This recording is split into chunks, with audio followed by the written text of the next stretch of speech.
Okay, alright. Isa naman umaga, tanghali at gabi po sa ating lahat.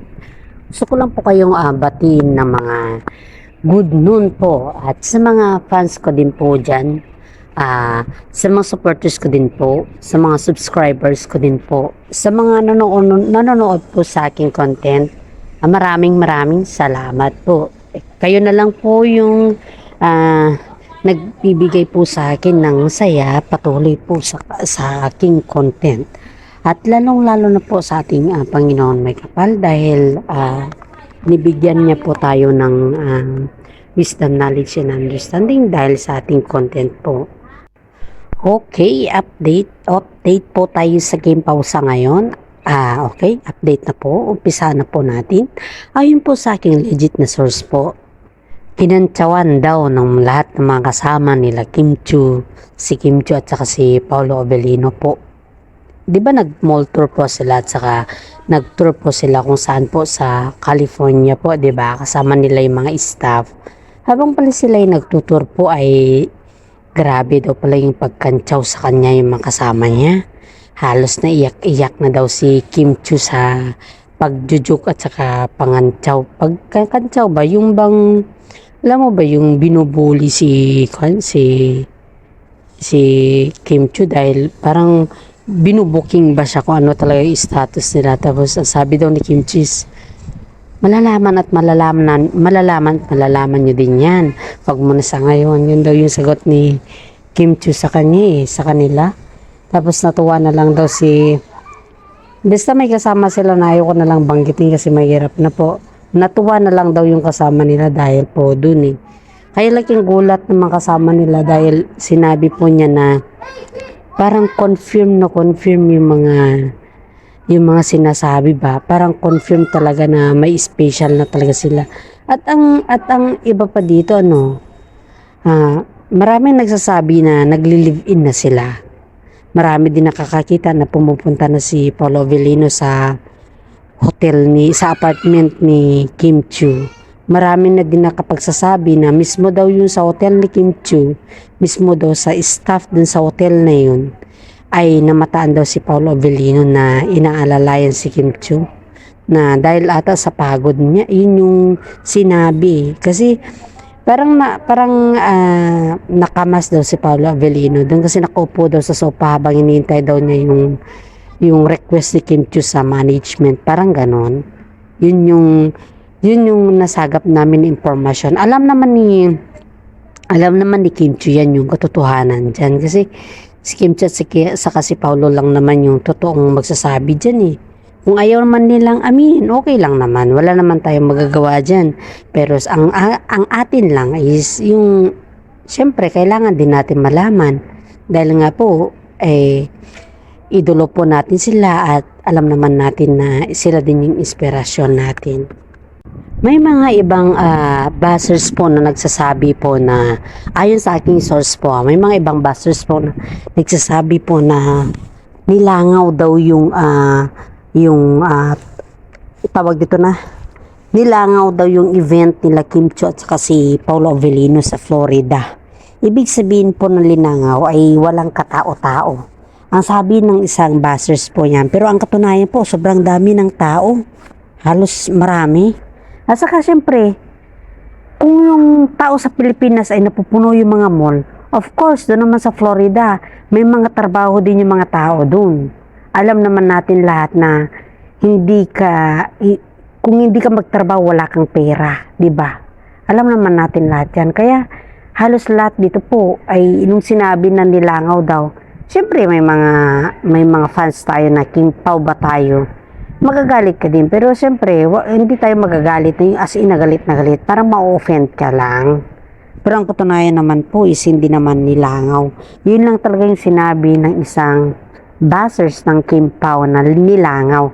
Dahil nga po, rason yun para sisirain ang tambalang Kim Pao. Ito na naman, pangalawa na naman po, nung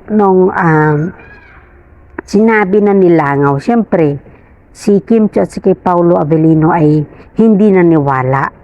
Ang depensa ng mga direktor at mga manager ni Paulo at Kim Chiu ay sabi sa kanya, hindi nilangaw kundi maraming langaw, maraming tao, yun yung sabi. Ibig sabihin po yun, talagang maraming tao. May sobra naman kasi mga iba, kaya maraming nagagalit sa mga ibang tao dahil binabas po nila yung tambalan ng Kim Pao eh. Okay, dadako na naman po tayo sa aking isang legit sources po na katatext lang po niya kanina na alam mo pala si Kim Chiu po ay napakasimple pala sa loob ng kanyang bahay. Yung nakikitaan natin na nag-makeup, ganun. Sa kwan lang pala yan, sa shooting at saka sa show niya. Pero pag nasa loob na pala yan ng bahay is talagang napakasimple. Yung tinatanggal ang makeup, yung slight lang, parang ganun. Yun pala yung nakita ng mga netizen kay Kim Chiu. Kasi sabi ng isang kaibigan ni Kim Chiu dahil si Kim Chiu ay hindi kumbaga ba ang mga ibang lahi ba hindi sila yan nag-i-invite mismo sa bahay nila, kumbaga may mga terms lang na halos pag nag-i-invite sila mga friend mga yan sa restaurant, hindi sa bahay nila. Ayaw nila yung nag-invite sa bahay nila, ganun. Sa mga restaurant lang ba, pampublikong area. Pagdating kasi sa bahay is parang iba na kasi yun. Parang ganun sa kanila eh. Ang dami kasi nilang mga pamahiin paminsan-minsan ba. Ngayon, nagtaka daw yung kaibigan ni Kim Chiu kasi sa hotel daw na tinitirahan nila. Nagtaka daw yung kaibigan ni Kim Chiu kasi si Kim Chiu ay tinanggal niya na lahat yung kanyang make-up. Tapos ang sabi daw niya, ganito kasi ako sa bahay. Dapat tanggalin ko yung mga make-up ko because I feel comfortable. Sabi daw ni Kim Chiu. Sa mga ibang artista ba, di ba pag lumalabas yung mga ibang artista, todo make-up, sobrang kapal ang mga make-up. Yung halos hindi mo na sila makikilala na ganun pala kakapal yung make-up nila, di ba? Halos hindi mo na sila makikilala. Yun pala, si Kim Chiu lang pala yun. Nung bumaba na daw sila, parang hindi na daw siya yung si Kim Chiu sa pelikula kasi ang Kim Chiu sobrang dami din ng make-up, di ba? Tapos nung bumaba daw sila, parang napakasimple niya, mas daig pa niya daw yung mga simple lang na tao dyan na walang make-up. Grabe, ang dami daw nagtaka kay Kim Chiu. At ang sabi din po sa akin ay, yun daw yung nagustuhan ni Paulo Avellino kay Kim Chiu. Yung simple lang pero may dating. Yun daw yung mga tipo ni Paulo Avellino. Kaya nga po, maraming mga netizen na nagsabi na bagay talaga sila Paulo Avellino at saka si Kim Chiu dahil po parehas silang may hinhin. Daming netizen po ang nagsasabi ng ganyan. Sunod na po natin tunghayan ang update para sa Kat Den. And let is start and sana panoorin po ninyo. Okay, start na po natin. Tapos ang tanong sa kanila kung official na ba sila ni Catherine Bernardo. Ang sagot lang naman ni Daniel Padilla, ni Alden, sagot lang naman po ni Alden Richard ay tumawa lang siya. At ang sabi niya, si Catherine lang daw ang pwedeng makapagsabi kung sila na ba or hindi. Ayon naman sa mga sources natin na sa sagot naman ni Alden Richard na tumawa lang siya ng ganon, ibig sabihin po niyan, may something na. Kasi kung wala namang something sa kanila, ba't pa niya kailangan idaan kay Catherine, di ba? Or di kaya it is a sign of respect naman na si Catherine magsabi ng ganun at hindi niya dapat pangunahan. May mga positibo kasi tayong mga instinct na nakakalata na tayo kung ano po talaga yung katotohanan sa kanilang relasyon. Kasi almost a month naman na. Malapit na po mag 1 year yung breakup nila Catherine Bernardo at Daniel Padilla. Tapos biglang nag-love team sila ni Alden Richard. So ibig sabihin po yun, halatang halata na natin kung ano talaga yung meron sa kanila. Di pa po ba? Ayon sa aking puting ahas na nagsabi po na sila na. Kaso nga lang, ayaw daw nilang umamin kasi ayaw din daw nilang isa publiko ang lahat. At spotted mga yan sa mga restaurant kung saan kasama lang nila yung mga barkada nila na non-showbiz. Ibig sabihin po yun, pagkasama po nila yung mga kanilang barkada na non-showbiz, ayaw po nila na makikita na mga publiko na sila ay spotted. Sila din po ay nagtatakip ng mga sombrero, mahalos po tinatakpan ng kanilang mga mukha para lang po hindi sila makita or mahalata. Isipin na lang po natin na ang kanilang kaligayahan ay nagbibigay sa kanila ng inspirasyon sa mga ibang tao tulad po natin at tulad po ng mga ating mga magulang, mga bataan, mga kanilang supporters din po. Ito na naman tunghayan po natin isang comment. Nag-comment sa aking vlog. Ang sabi po niya dito is, si Alden po, pag binabanggit ang pangalan ni Catherine, panay, may kilig na din ma. Hindi natin alam kung si Alden ay may girlfriend niya na non-showbiz kasi mahilig yan magtago kung anong ang kanyang karelasyon or sino ang kanyang karelasyon. Not like before nung sa kanyang interview at umamin siya kung sino yung babae na sinayang niya. Diba po ba? Inamin niya kay Boy Abunda po yun. Yun yung last interview niya kay Boy Abunda noon. Wow, medyo may point naman ito kung tutusin natin. Kasi nung si Alden po ay nagsalita at in-interview po siya ni Boy Abunda. Talagang tinanong talaga siya ni Boy Abunda kung ano talaga or sino talaga yung non-showbiz at showbiz na liniligawan niya before na hindi niya tinuloy yung kanyang pagliligaw. At yun po ay si yung girlfriend ni River ngayon. Huwag na lang po natin banggitin kasi mahirap naman po at baka sila po ay mababash. Ang sabi po niya kay Boy Abunda before na tinanong siya na bakit hindi daw niya tinuloy. Tapos ang sagot naman niya kay Boy Abunda, dahil daw marami daw project na pumasok, dahil nawalan daw siya ng oras, at parang conflict na yung talagang schedule po nila sa isa't isa.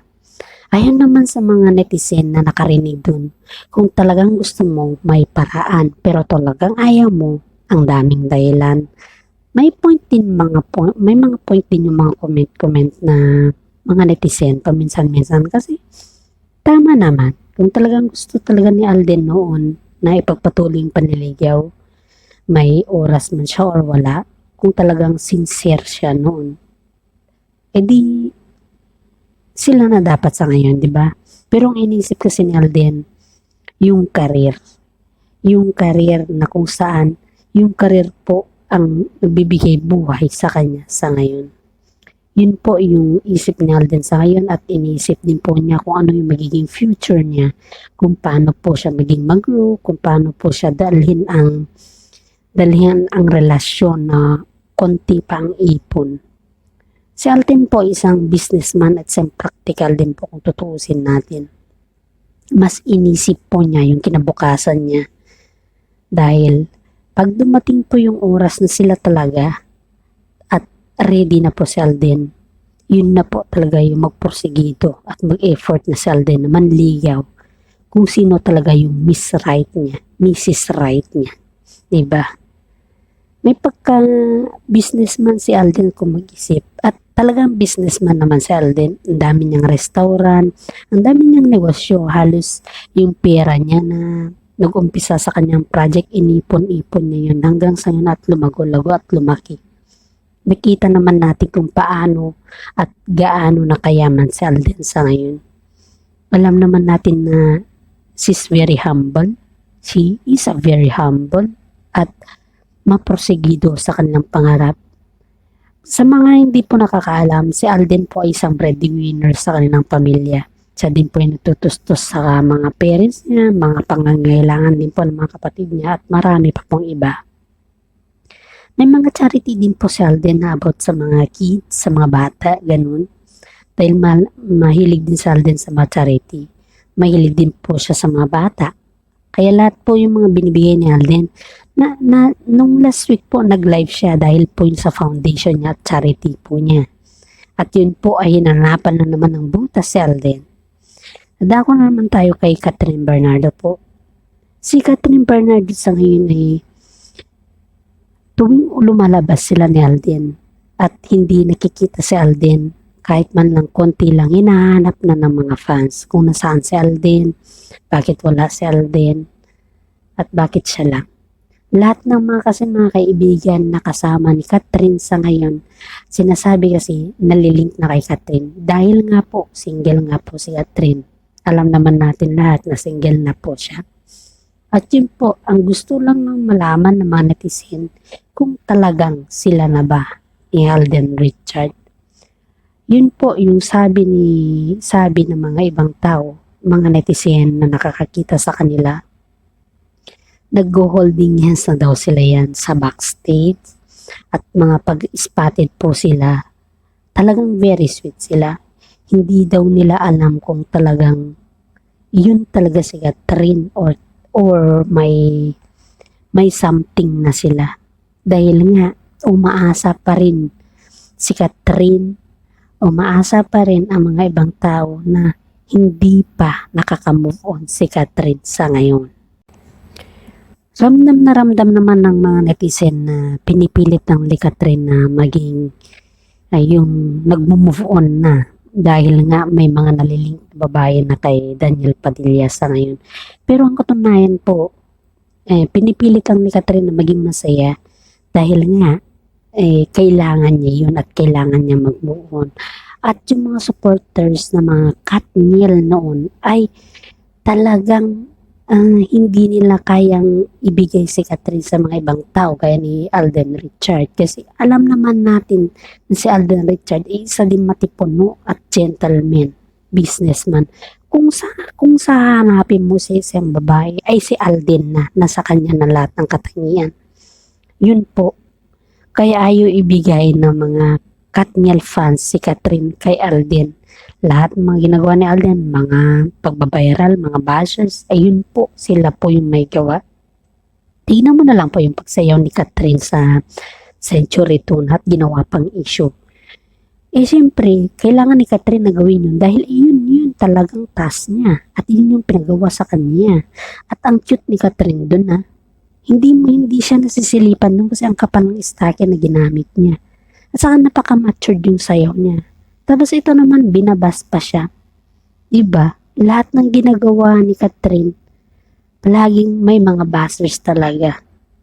Kaya sa mga Katniel fans dyan, please lang, wag naman tayong mag-bash. Kasi alam naman natin na kung talagang sila ni Daniel Padilla at kung talagang sila ni Alden or si Daniel, panahon lang naman yan po. Huwag naman natin ipilit kung sa ngayon pa hindi pa dapat, di ba? Kaya sa mga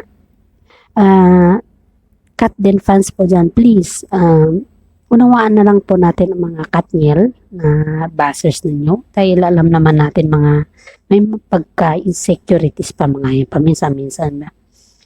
Kung nagustuhan niyo pong aking update for today, please subscribe naman, comment. Free lang po mag-comment, share, and din po like. Pagpatuloy po natin at ito lang pong aking update sa Katniel for today. At please subscribe again. Maraming salamat.